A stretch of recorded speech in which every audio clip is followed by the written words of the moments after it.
Voilà, je suis Boris Gibet.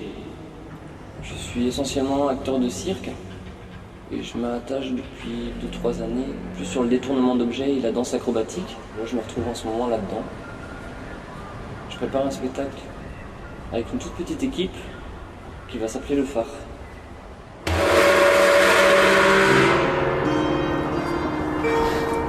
Bon voilà, l'histoire du phare, c'est l'histoire d'une lumière au milieu de la mer, de deux personnages qui habitent cet espace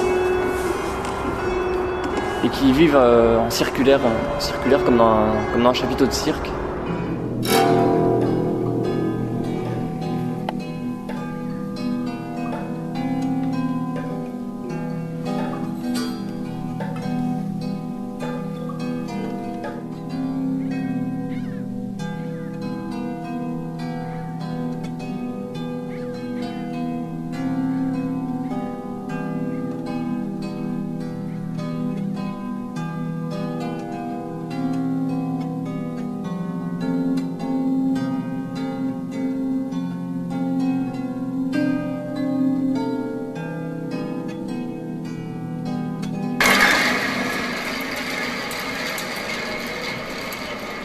Je m'appelle Chiffon, Emmanuel Chiffonneau de Sûrement Chiffon.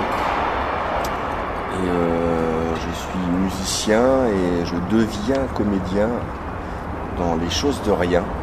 Boris est venu me chercher après une rencontre avec Boris, avec Découfflé, sur un stage.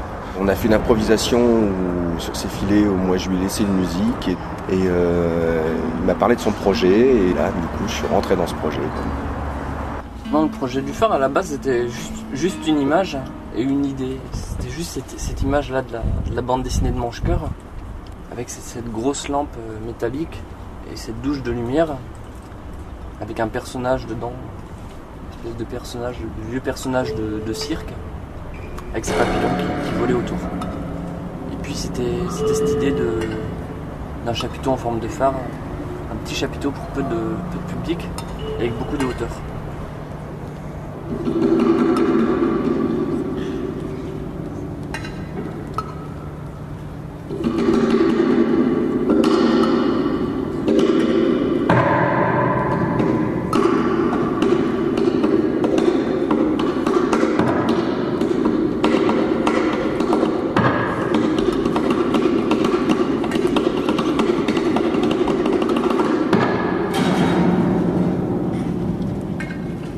Ça a évolué. Moi j'étais plus acteur de cirque, je proposais plus des images et Chiffon était plus sur des univers musicaux. Au fur et à mesure des différentes étapes, on s'est aperçu que pour pas que le public perçoive deux autistes chacun dans leur univers, on avait vraiment besoin de fusionner notre relation. C'est ce qui s'est passé sur Colimaçon. On était vraiment fonctionné en deux personnes vraiment distinctes mais vraiment parallèles. Et là on a vu qu'il y avait vraiment une relation possible entre deux autistes. On a vu que sans avoir de relation directe par le regard, par exemple, on peut avoir tout plein de relations physiquement.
Pas mal de gens qui nous ont aidés à mettre de leurs pattes, à nous enrichir de leurs couleurs.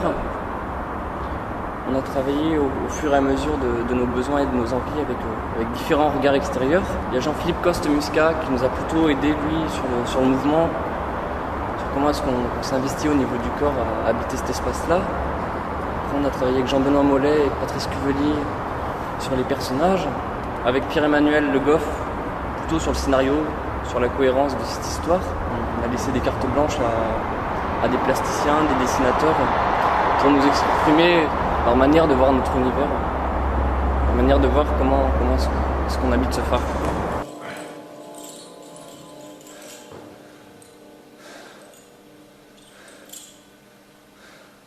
On a quand même une réelle fusion qui est là et qui est assez intéressante, quoi. Où lui explore des pistes, j'explore d'autres pistes de mon côté, et on essaie de ramener, suivant les intentions, ramener justement une cohérence dans nos recherches, quoi.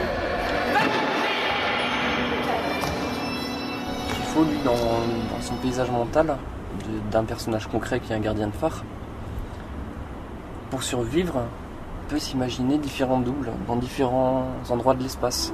Cette relation entre guillemets schizophrénique par rapport à un personnage concret. Il y a différents personnages qui peuvent être fantomatiques, doubles, une espèce de conscience qui se révèle en lui. C'est tout un fonctionnement qui nous permet d'avoir une cohérence entre cet homme qui est seul mais qui est un, qui est deux, qui est trois, ils sont plusieurs, et l'importance de la vie de ces objets qui sont autour de lui, quoi.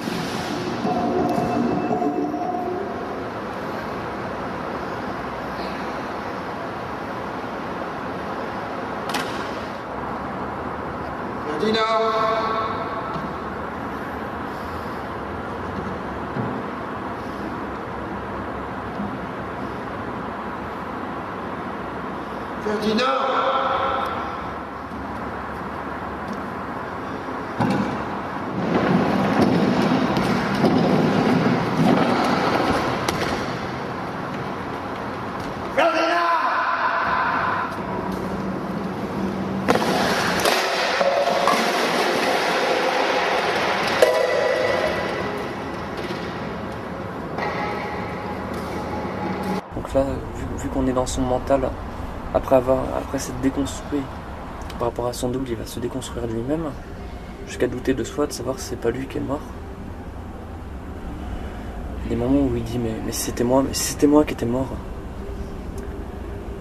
Et là le double répond mais si c'était moi, ça serait personne d'autre. Ce serait personne d'autre.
y avoir du texte, c'est plutôt le texte qui va servir le geste. Si les gens ne comprennent pas le texte, c'est pas très important. Par contre, on aimerait bien qu'ils comprennent les gestes.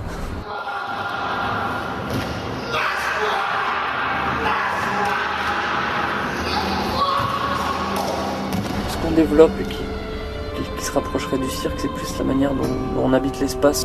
C'est vrai qu'on a vraiment envie de l'habiter par une relation physique entre ces deux personnages-là.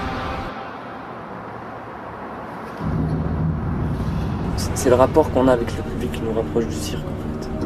Je trouve ça assez magique de voir quelqu'un voler et d'oublier complètement toutes les prouesses qu'il fait, juste que ça soit un vocabulaire gestuel propre à lui, que ce soit une manière identitaire de nous donner ce qu'il a à nous livrer.